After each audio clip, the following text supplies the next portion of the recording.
ایک آدمی وہ ہندوستان جاتا تھا تو ایک دفعہ گیا نا، اس کی داڑھی کٹی ہوئی تھی، داڑھی اس کی کٹی ہوئی تھی، تو اس کو کچھ ہندو ملے، انہوں نے کہا کہ آپ اپنے نبی کی کوئی بات بتائیں، اپنے نبی کی کیا کریں، کوئی ہمیں بات بتائیں۔ تو مسلمان نے کہا کہ ہمارا نبی صلی اللہ علیہ وسلم، اللہ نے ہمارے نبی کو اتنی شان عطا فرمائی، اتنا مقام عطا فرمایا، اللہ نے ہمارے نبی کو اپنے پاس بلایا۔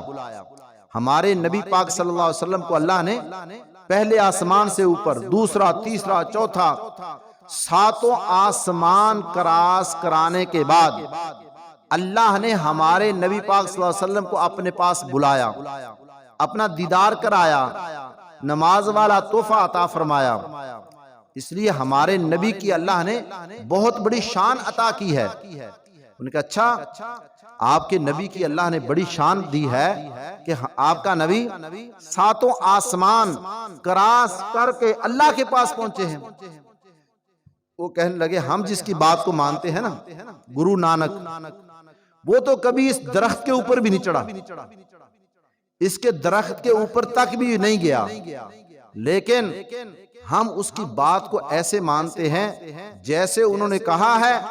انہوں نے کہا کہ بال نہیں کٹانے، ہم نے کہا ٹھیک ہے، ہم نا مونچھوں کے بال کٹاتے ہیں۔ کسی جگہ کے بھی کہنے لگا کہ ہم بال نہیں کٹاتے، کہنے لگے کہ لیکن جس وقت ہم نے سیویاں وغیرہ کھانی ہوتی ہے نا، ہمیں بڑی پرابلم ہوتی ہے، ہمیں بڑی پریشانی ہوتی ہے۔ جب ہم سیویوں کو منہ میں ڈالتے ہیں، ہمارے بال مونچھوں کے وہ بھی منہ میں چلے جاتے ہیں، ہم بالوں کو باہر نکالتے ہیں، سیویاں باہر آ جاتی ہیں۔